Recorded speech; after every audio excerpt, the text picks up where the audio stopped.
제목은요, 나도 인간이다, 나도 인간이다, 이 제목으로 또 함께 은혜를 나누고자 합니다. 자, 여러분 좌우 옆에 계신 분들과 한번 우리 또 힘차게 인사를 같이 나눠볼게요. 이렇게 인사하겠습니다. 하나님은 언제나 당신을 사랑하십니다. 저도 사랑합니다. 인사할게요. 하나님은 언제나 당신을 사랑하십니다. 저도 사랑합니다. 아멘. 네, 저도 사랑합니다, 여러분. 아멘. 자, 그래요. 오늘 이제 함께 나눌 말씀, 나도 인간이다, 이 제목인데요. 먼저 한 이야기를 하나 들려드릴게요. 어떤 한 의대 교수가 수업 시간에 학생들에게 이렇게 이야기를 했대요. 어떤 한 부부의 사례를 가지고 이야기를 했습니다. 어떤 부부가 있습니다. 그런데 남편은 매독에 걸린 상태이고 아내는 심한 폐결핵을 앓고 있습니다. 이 가정에 아들 넷이 있었는데 그 중에 한 아들은 불과 얼마 전 병에 걸려서 죽었고, 남은 3명의 아들들도 역시 폐결핵에 걸려서 앓고 있는 가운데 있습니다. 그리고 그 집의 부인은 현재 임신 중입니다. 이 뱃속의 아이를 어떻게 하는 게 좋을까요? 하고 그 의대 학생들에게 물어봤어요. 그랬더니 그 학생들이 자신들이 생각한 의견을 말합니다. 지금 부모의 건강 상태나 여러 가지 가정 환경으로 볼 때 이 아이가 정상적으로 태어나기도 어렵고 태어나더라도 제대로 자랄 수 있을지 확신할 수 없는 그런 상태로 보이는데 낙태를 하는 게 좋겠습니다 라고 이렇게 이야기를 한 학생이 했습니다. 다른 학생들은 어떠냐 물어보니까 대체로 비슷하게 동의를 하는 그런 이제 상황이었죠. 그때 이제 이 교수님이 이렇게 이야기를 했대요. 자, 쭉 들어보니 여러분들은 이 가정의 그 아이를 낙태를 하는 게 좋겠다 이렇게 얘기를 했는데 여러분은 지금 베토벤을 죽였습니다. 이렇게 이야기를 했다는 것이죠. 베토벤 여러분 아시죠? 운명교향곡, 또 합창교향곡, 이렇게 우리에게 아주 익숙한 명곡을 남긴 작곡가 베토벤. 아마 이 베토벤이 요즘 시대에 이렇게 태어났다라고 한다면 아마 태어나지도 못하고 사라졌을 수도 있는, 그랬을지도 모르겠다라는 생각을 해봅니다.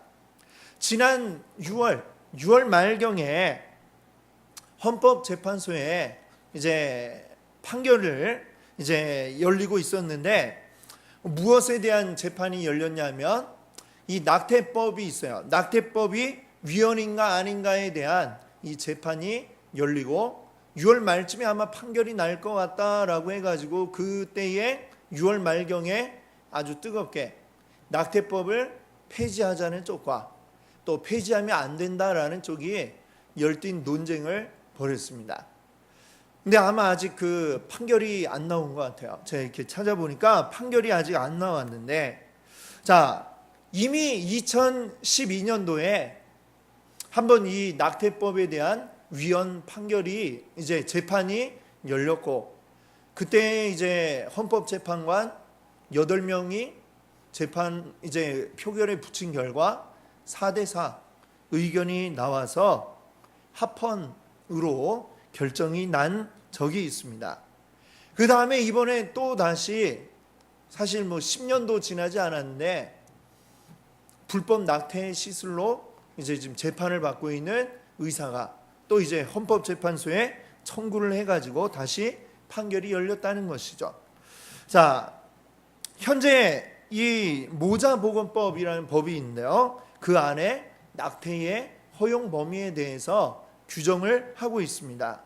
4가지 경우를 이제 낙태 허용되는 경우로 규정을 하는데, 첫 번째는 우생학적 또는 유전학적으로 정신장애나 신체 질환이 있는 경우 가능하다라는 것이고, 두 번째는 전염성 질환이 있는 경우, 또 세 번째는 혈족 또는 친척 간에 임신한 경우, 또 네 번째는 임신 자체가 그 모체의 건강에 악영향을 미칠 경우, 이런 4가지 경우를 제외하고 낙태를 하게 되면 그것은 불법인 상황이죠, 지금.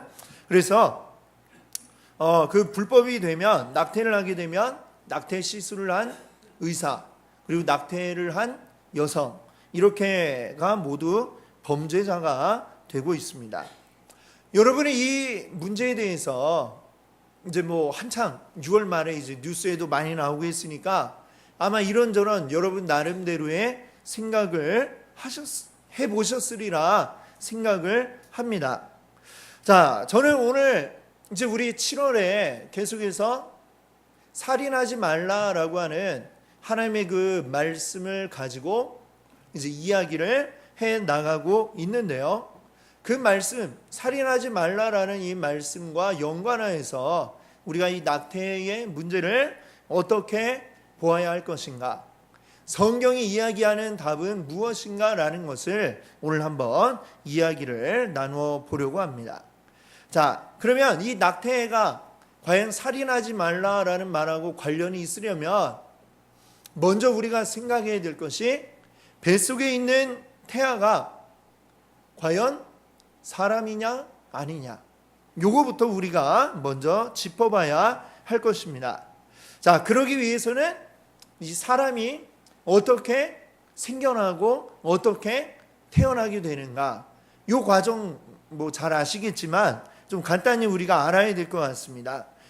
먼저 어떻게 되나요? 먼저 난자와 정자가 이제 만나게 되죠.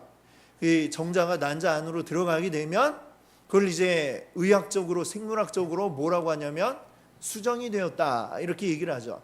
그래서 수정된 상태, 그거를 수정란이라고 부르게 됩니다.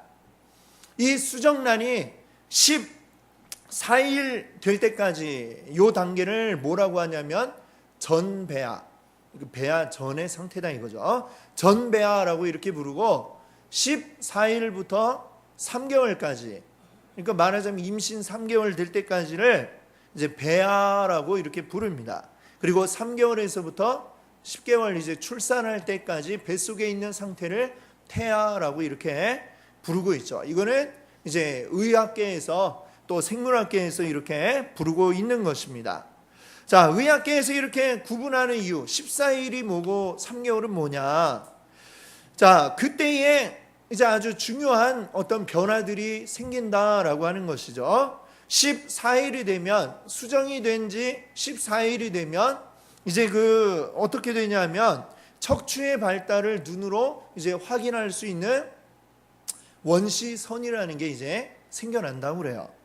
그리고 3개월이 되면 뇌가 기능을 하기 시작한다라고 그래요. 그래서 이 14일 또 이 3개월, 이거 아주 이렇게 그것을 구분하여서 그 전, 중간, 마지막을 이렇게 구별을 하고 있습니다. 자, 근데 우리가 알아야 될 게 있습니다. 의료계에서 이렇게 구분을 하는 이유는 무엇이냐? 14일 그리고 3개월 되는 그때에 어떤 인간의 본질적인 변화, 수정란에서 그 다음 어떤 중요한 변화, 또 그 다음 어떤 중요한 변화들이 14일 또 3개월 될 때 나타난다. 그리고 출산될 때 이런 아주 중요한 변화를 겪게 된다라는 어떤 전제를 깔고 있는 것이죠. 그럼 이 전제가 말하는 것은 뭐냐? 이 전제를 바탕으로 해가지고 이제 의료계에서는 어떻게 주장을 하냐? 어떤 사람들은 14일 이전까지는 인간이 아니다, 또는 3개월 이전까지는 인간이 아니다, 또는 태어나기 전까지는 인간이 아니다, 뭐 이런 여러 가지 주장들이 이 전제를 바탕으로 해서 이제 나오고 있는 것이다 라는 거죠. 자, 그러면 저는 이렇게 한번 질문을 하고 싶어요. 거꾸로 만약 14일째부터 인간으로 본다면 13일째는 그거는 과연 뭐냐? 뭘까요? 바로 어제까지는 인간이 아니었는데 오늘 14일이 되어서 인간이 됐다. 아니면 3개월 이제 그걸 기준으로 본다면 3개월이 오늘이다라고 한다면 어제까지는 그럼 과연 그 뱃속에 있던 그 무엇인가는 과연 무엇이었을까? 인간도 아닌, 이제 인간이 아닌 걸로 보는 사람들이 이게 뭐냐면 세포 덩어리다라고 보는 거죠. 우리 몸 안에 있는 암세포나 뭐 이런 덩어리들과 다를 게 없는 하나의 세포 덩어리다라고 이렇게 보고 있는 것입니다.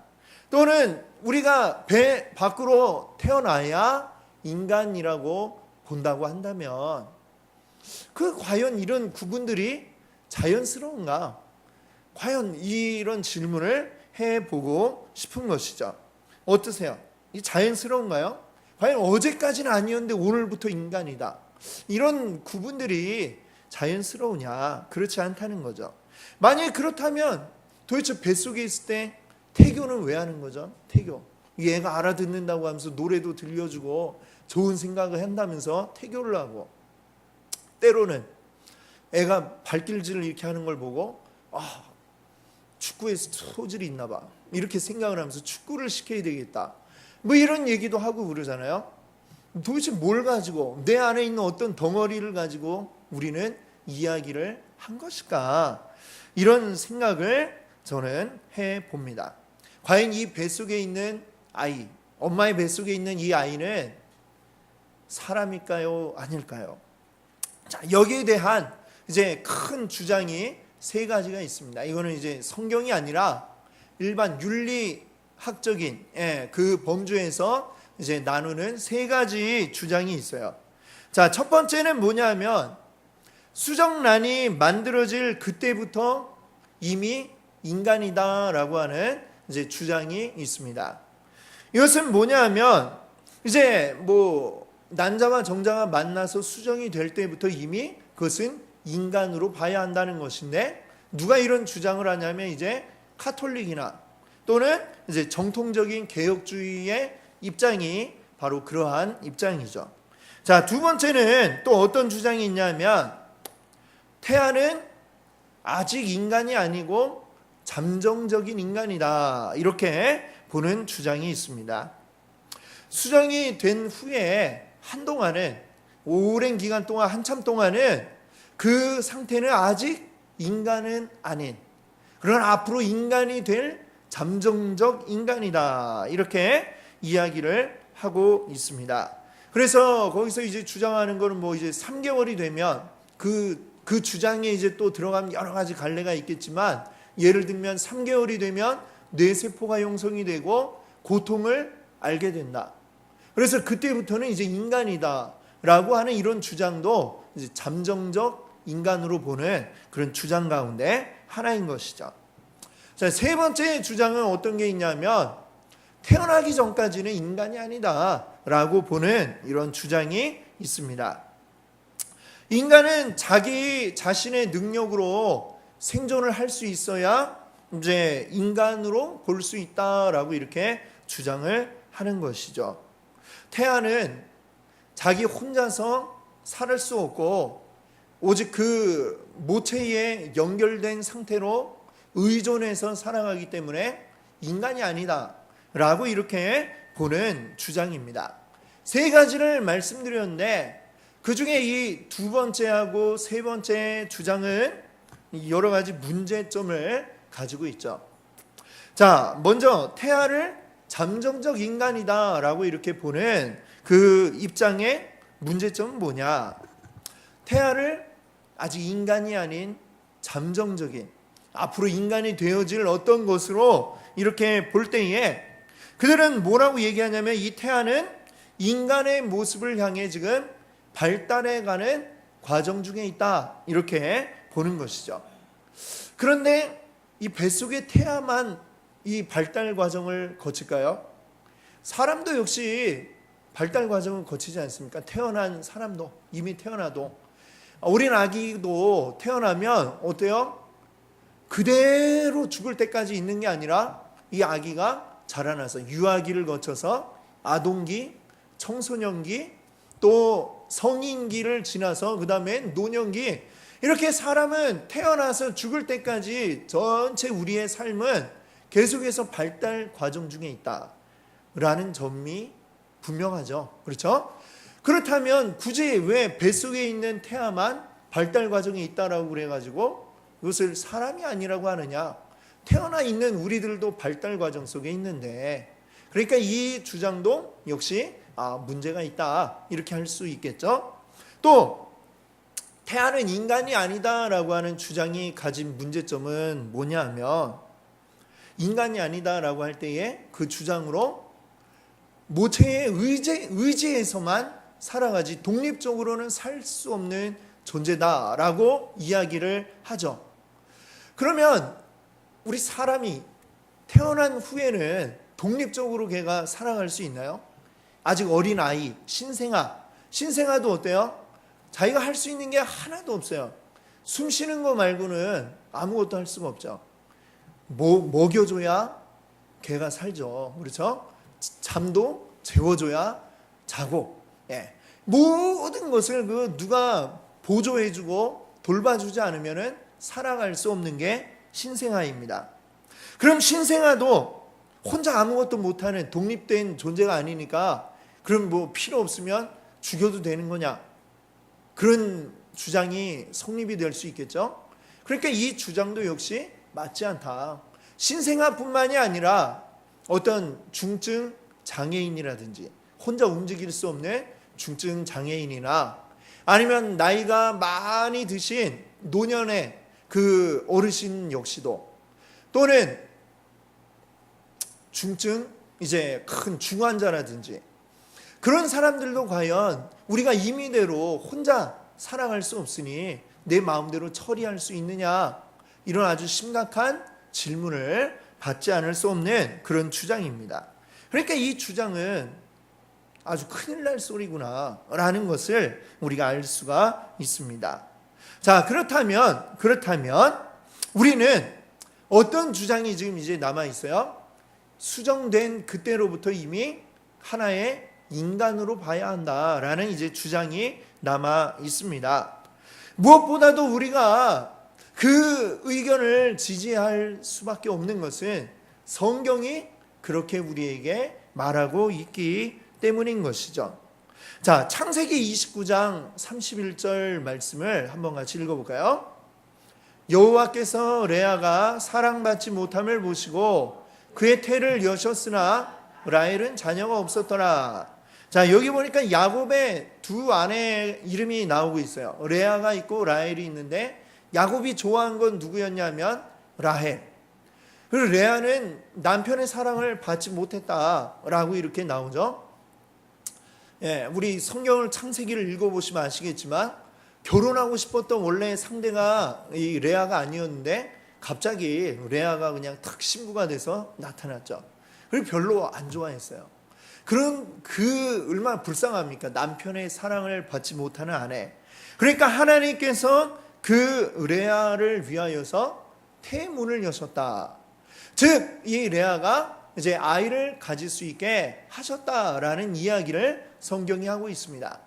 사람이 아이를 가지는 게 우리가 사람이 열심히 노력한다고 해서 그냥 탁탁 생겨나는 게 아니라 하나님께서 허락하신 가운데 이 아이가 생겨났다라는 이야기를 하고 있는 것이죠. 자, 비슷한 이야기가 사무엘상 1장 5절 6절에 나타나고 있습니다. 제가 5절을 읽을 테니까 여러분이 한 6절을 읽어주세요. 한나에게는 갑절을 주니 이는 그를 사랑함이라. 그러나 여호와께서 그에게 임신하지 못하게 하시니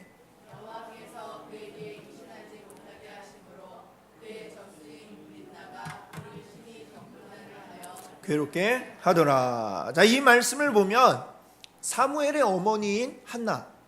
근데 이 사무엘이 아주 어렵게 얻은 아들이에요. 그 전에는 아이를 갖지 못하고 있었는데 하나님께서 그가 임신하지 못하도록 한동안 그것을 막고 계셨다라는 이야기를 하고 있죠. 앞에 그 야곱의 아내 이야기와 마찬가지로 이 아이가 생겨나는 것이 하나님에 의해서 생겨난다라는 점을 이야기하고 있습니다.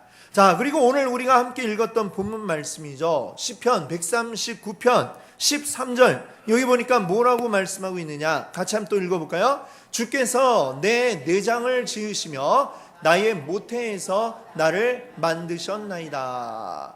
나의 모태, 어머니 뱃속에 하나님께서 나를 지으셨다, 만드셨다, 이렇게 이야기하고 있습니다. 자, 예레미야 1장 5절 말씀을 또 볼까요? 여기 보시면은 내가 아직 태어나기 이전에 어머니 뱃속에 있을 때부터 이미 하나님이 나를 알고 계셨고 나를 거기에 지으셨다라는 말씀을 하고 있습니다. 자, 같이 읽어볼게요. 내가 너를 모태에 짓기 전에 너를 알았고 내가 배에서 나오기 전에 너를 성별하였고 너를 여러 나라의 선지자로 세웠노라 하시기로. 아멘.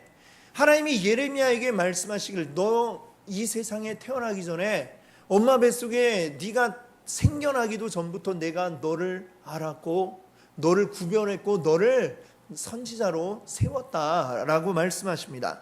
예레미야뿐만이 아니에요. 이사야 선지자에게도 똑같이 말씀하십니다. 자, 이사야 49장 1절.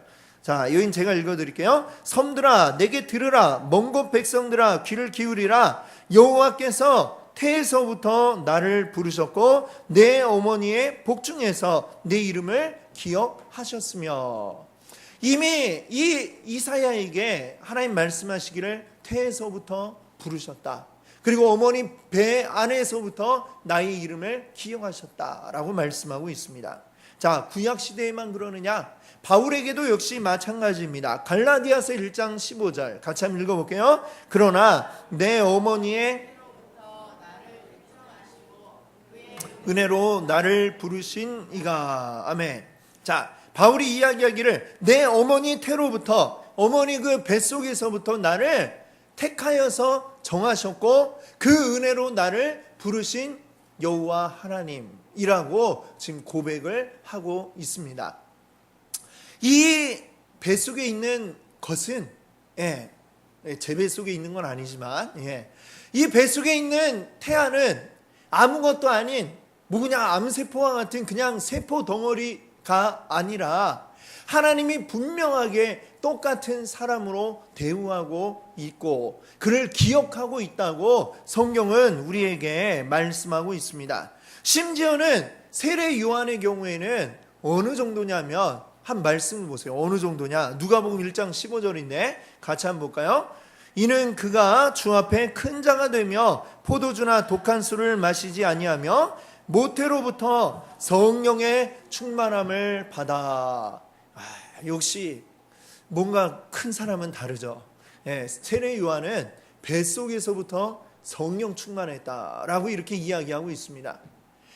사람이 아니라면 어떻게 성령의 충만함을 받을 수가 있느냐? 우리 이런 질문을 하지 않을 수가 없습니다. 이 뱃속에 있을 때부터 세례 요한은 이미 성령이 그 가운데 함께 하신 특별한 사람이다 라고 이 세례 요한을 설명하고 있다라고 하는 것이죠. 성경이 이야기하고 있는 말은 처음부터 끝까지 뭐라고 이야기하느냐? 우리 사람은 어쩌다가 우연히 이 땅 가운데 생겨나게 된 그러한 우연한 존재가 아니다. 그리고 우리는 하나님의 계획하심 가운데 태어나고 생겨나게 되었고 하나님은 내가 생겨나기 이전부터 수정되기 그 이전부터 나의 존재를 알고 계시고 나를 통해 이루어나가실 모든 일들을 다 계획해 두셨다라고 이렇게 성경은 이야기하고 있습니다. 비록 뱃속에 있는 이 태아가 말도 할 수 없고 어떤 의사표시도 정확히 할 수 없다 할지라도 그 뱃속에 있는 아이는 이미 하나의 사람이다 라고 성경은 이렇게 이야기를 하고 있고 심지어는 성령 충만할 수도 있는 존재다라고 우리에게 말씀하고 있습니다. 더군다나 성경은 우리 인간의 특별함에 대해서 이야기를 하고 있지 않습니까? 하나님이 이 세상 모든 만물을 창조하실 때에 그 모든 피조물들 가운데 특별하게 사람을 다르게 창조하셨습니다. 다른 것들은 다 말씀으로 있어라 있어라 하면 착착착 생겨나게 만드셨는데 유일하게 사람만 어떻게 하셨어요? 만드셨죠. 그리고 그뿐만 아니라 사람은 어떻게 지으셨다라고 말씀하고 있어요? 하나님의 형상을 따라서 만드셨다 이 말씀을 하고 있습니다. 그게 바로 사람과 이 세상의 다른 모든 피조물들과의 가장 두드러진 차이점. 아주 특별함이 이 사람에게 있다는 것이죠. 우리 생각해 봅시다. 아주 건강한 어떤 원숭이의 아이, 그것과 비교할 때에 장애를 가지고 태어난 어떤 아이, 아무것도 할 수 없다 할지라도 무엇이 더 특별하냐? 성경은 말하기를 그 아무것도 할 수 없는 장애를 가진 아이가 원숭이 새끼보다 더 낫다라고 이야기하는 것이죠. 그 이유는 무엇입니까? 바로 사람이기 때문에, 하나님의 형상을 따라 지음받은 사람이기 때문에 특별하고, 그리고 존귀하고, 그리고 살 수 있는 그런 권리가 있다라고 이야기를 하고 있는 것입니다. 그 인간의 특별함은 이 태어난 사람뿐만이 아니라 뱃속에 있는 태아에게도 역시 마찬가지로 적용되어져야 한다라고 성경은 말씀하고 있는 것이죠. 근데 여러분들, 오늘날 우리가 살아가는 이 시대는 정말로 제가 볼 때는 너무나 이상하다라는 생각을 해봅니다. 사람들이 동물의 복지에 너무나 지나치게 신경을 많이 쓰고 있는 것 같아요. 동물도 물론 잘 살 필요가 있습니다. 필요 없다는 게 아니라 동물을 학대하자라는 그런 사람은 아닙니다. 저희 그렇게 안 보이시죠? 동물 충분히 우리가 아껴주고 잘 해야 할 필요가 있어요. 그런데 그 동물에게 쏟는 신경의 반만큼이라도 사람에게 쏟았으면 좋겠다라는 게 저의 마음입니다. 여러분, 이 시대에는 동물이 어쩌면 사람보다 더 중요한 그런 시대가 된 것 같아요. 만약에 제 집 뭐 강아지를 키우고 있지 않지만, 만약 우리 집에 만약 개를 키운다고 해봐요. 근데 그 개가 이제 새끼를 가졌다, 임신을 했다라고 생각을 해봅시다. 그 뱃속에 있는, 그 어미개 뱃속에 있는 것들, 그걸 뭐라고 불러야 될까요? 뭐라고 부를까요? 세포 덩어리라고 이렇게 부르세요, 여러분은? 아니죠. 뭐 개 뭐라고 하면 좀 그러니까 강아지라고 부르겠죠. 강아지, 그렇죠? 그 뱃속에 있는 녀석들도 역시 강아지다라고 아마 우리는 부를 것입니다. 뱃속에 있는 동안은 개도 아니고 뭐 아무것도 아닌 그냥 세포 덩어리다라고 이야기하면 무슨 헛소리야, 아마 이렇게 반응을 보이겠죠. 자, 개한테는 안 그러는데 사람의 어떤 뱃속에 생겨난 그거에 대해서는 이거는 그냥 하나의 덩어리지 인간이 아니다라고 이렇게 주장을 하고 있는 게 오늘날의 현실이다라고 하는 것입니다. 자, 거기에 한번 더해서 이렇게 제가 생각을 해봐요. 우리 집에 개가 이제 임신을 했는데 제 생각하니까 아무리 생각해도 이 개가 또 강아지를 낳으면 여러 마리를 낳을 텐데 이 강아지들 내가 어떻게 다 키우나.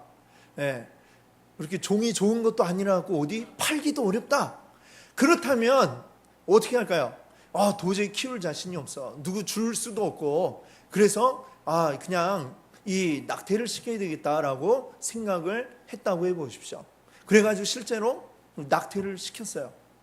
자, 이 사실이 만약에 알려지면, 동물보호협회에 알려지면 어떻게 될까요? 그 사람들이 당장 나한테 달려와갖고 막 나에게 우리 집 앞에 막 피켓을 들고 저 비인간적인 사람이라고 하면서 저를 비난할 거예요. 아마 저를 고발할지도 모르겠습니다. 그게 오늘날 우리들이 살아가고 있는 이 시대의 현실이에요. 또 그뿐만 아니라 각종 막 미디어에 막 내 얼굴이 막 올라가고 SNS에 막 사람들이 그 강아지를 낙태시킨 사람이 누구냐 막 쳐가지고 제 얼굴이 막 나오고 하면서 제가 비난을 받고, 우리나라뿐만 아니라 전 세계적으로 아마 비난받는 사람이 될지도 모릅니다. 왜? 강아지를 낙태시켰다고 아마 그런 결과가 나올 것 같아요. 오늘날의 사회적 분위기를 보면 그럴 거예요. 오늘날 이 사회가 얼마나 웃긴 사회이냐. 남들이 개를 먹느냐 안 먹느냐, 심지어는 낙지를 산채로 먹느냐 안 먹느냐, 이게 굉장히 아주 중요하게 전 세계 사람들이 그거를 중요하게 생각을 하고 있더라고요. 그러면서 한편으로는 이 뱃속에 있는 아이들이 그냥 태어나 보지도 못하고 죽는 거에 대해서는 아무도 이야기하지 않고 그게 당연한 거고 그게 여성의 권리를 보호하는 것이다라고 이렇게 생각을 하고 있는 게 오늘날의 현실인 것을 우리는 보고 있습니다. 이게 왜 이렇게 되었을까요? 이게 뭔가 우리 이 사회가 지금 비정상적이다라는 생각을 하지 않을 수가 없습니다. 이 뱃속에 있다고 해서 그 아이가 자기 스스로 어떤 의사 표현을 할 수 없다라고 해서 그 생명을 함부로 빼앗아도 된다라고 하는 것은 이것은 매우 잘못된 생각이고 그리고 그것은 살인과 다르지 않는 행위다라는 것을 우리는 분명히 알아야 할 것입니다. 자, 그러면 이제 우리 오늘 말씀의 결론은 그러면 어떻게 해야 되느냐? 뭐 단순하게 그래요, 낙태하면 안 돼요, 뭐 이걸로 우리가 그친다면 안 되겠죠. 좀 더 우리가 깊이 어떤 이 문제에 대한 고민을 하지 않으면 안 되겠다라고 생각합니다. 자, 어떻게 해야 될까? 먼저 여러분께 말씀드리고 싶은 것은 첫 번째로 이 모든 생명은 하나님이 주신 것이다 라는 것을 우리가 기억해야 되겠습니다. 더불어서 이 생명의 주관자는 누구냐? 사람이 아니라 하나님이신 것을 또한 우리가 잊어서는 안 되겠습니다. 사람이 내 목숨이 내 거라고 해서 내가 함부로 해서는 안 되는 것처럼 내가 또 남의 생명도 함부로 뺏어서는 안 되는 것처럼 마찬가지로 그 배 안에 있는 태아도 하나의 온전한 생명이라는 것을 우리가 기억하고 그 생명이 살아갈 수 있는 기회를 부여하는 게 그게 오늘 우리 하나님을 믿는 우리 백성들이 가져야 할 올바른 생각인 줄로 믿습니다. 자, 두 번째로 말씀드리고 싶은 것은 우리의 모든 행동에 책임이 따른다라는 점을 우리가 기억해야 하겠다라는 것이죠. 모든 행동에 책임이 따르지 않습니까? 그렇죠.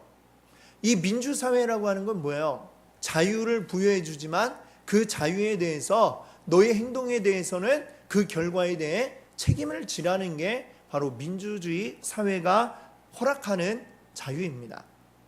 그러면 자, 이 낙태법 폐지를 주장하는 분들이 이런 얘기를 하더라고요. 낙태법 때문에 여성의 성적 자기 결정권이 침해를 당한다라는 이런 이야기를 합니다. 일단 오늘 이야기는 우리가 다른 거에 대한 게 아니라 생명에 대한 이야기니까 일단 다른 부분은 제가 일단은 거기에 대한 이야기는 오늘은 보류를 해두고 살인하지 말라라는 이거와 관련을 해서 그러면 그 여성이 성적 자기 결정권을 주장을 하려면 어떻게 해야 돼요? 자기가 좋아서 했으면 거기에 대한 결과로 뱃속에 태아가 생겨났으면 그 결과에 대한 책임도 져야죠. 그것이 옳지 않습니까? 그 책임을 자기가 져야 되는데 책임을 태아에게 미루는 거죠. 난 널 원하지 않았는데 왜 생겨났니? 사라져줘. 이것은 책임을 내가 지는 게 아니라 이 아이에게, 아직 태어나지도 못한 이 아이에게 미루는 것이다 라는 것입니다. 어떻게 보면 이것은 하나의 갑질이죠.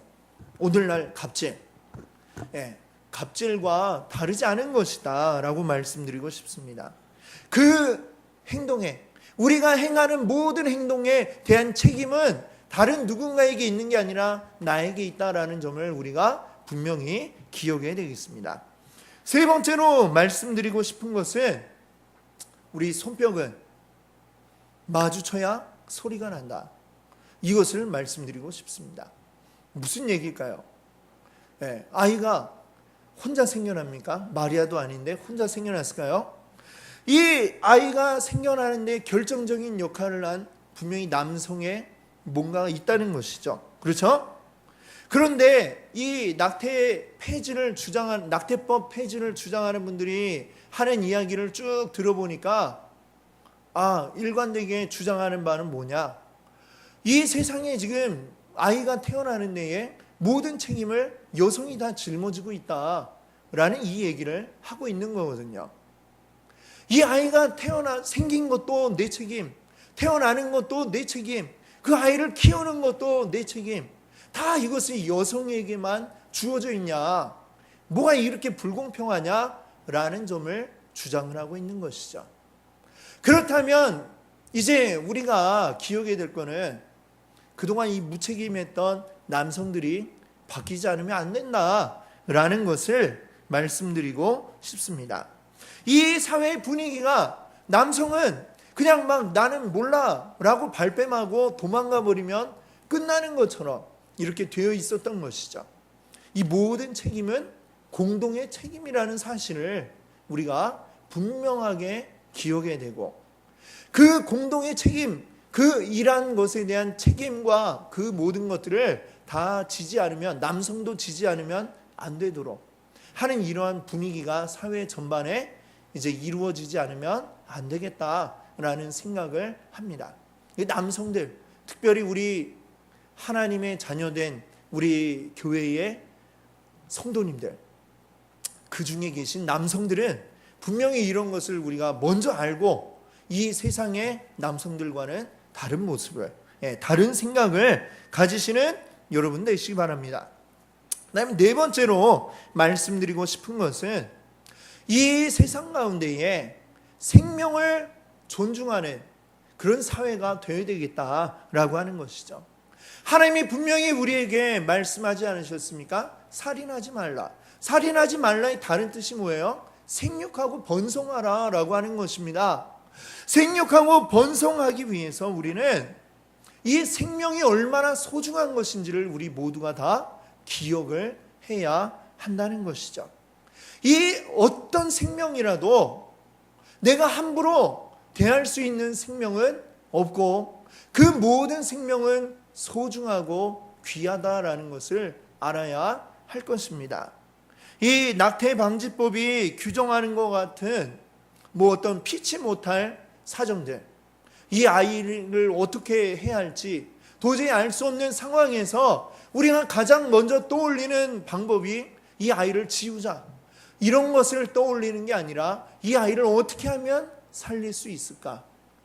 그 방법을 우리가 다 강구를 하고 아무것도 안 될 때 그 다음에 그것을 결정할 수밖에 없는, 우리는 생명을 살리는 것이 바로 우리 그리스도인임을 우리가 기억할 수 있기를 바랍니다. 한 생명을 살리는 것, 이 생명을 하나님은 어떻게 보고 계세요? 천하보다 귀한 한 영혼이라고 하나님 말씀하고 계시지 않습니까? 그 천하보다 귀한 그 생명이 뱃속에 있는데 그 생명이 미처 꽃 피워보지도 못하고 사라지는 일이 생겨나지 않도록 우리 그리스도인들이 먼저 이 사회 가운데에 우리가 그것을 알고 이 세상 가운데에 그것을 주장해 나가야 할 줄로 믿습니다. 여러분, 우리 하나님은 우리 인간들을 아주 특별한 존재로 만드셨습니다. 하나님은 또한 우리 한 사람 한 사람을 성경의 표현을 빌면 뭐라고 하고 있냐면 우리 머리카락 숫자까지도 다 세고 계실 정도로 정확히 나를 알고 계신 분이 하나님이라고 말씀하고 있습니다. 나보다도 나를 더 잘 아시는 분이시죠. 그 하나님이 우리를 이 세상 가운데에 하나님의 특별한 계획을 이루기 위해서 우리를 이 땅 가운데 보내셨다라는 사실을 여러분 기억하시기 바랍니다. 내가 그토록 소중한 존재라면 나뿐만 아니라 지금 옆에 있는 우리 이웃들도 소중한 존재이고, 그리고 앞으로 태어날 그 생명들 역시도 하나님 앞에 특별하고 소중한 존재이다 라는 점을 우리가 오늘 기억할 수 있기를 바랍니다. 오늘 이 생명을 위하는 일이 바로 하나님을 위하는 일임을 우리가 기억할 수 있기를 바랍니다. 그리고 그것을 위하여 우리 힘을 다해 모두가 다 책임 있는 그러한 삶을 살아가시는 여러분들 되시기를 바랍니다.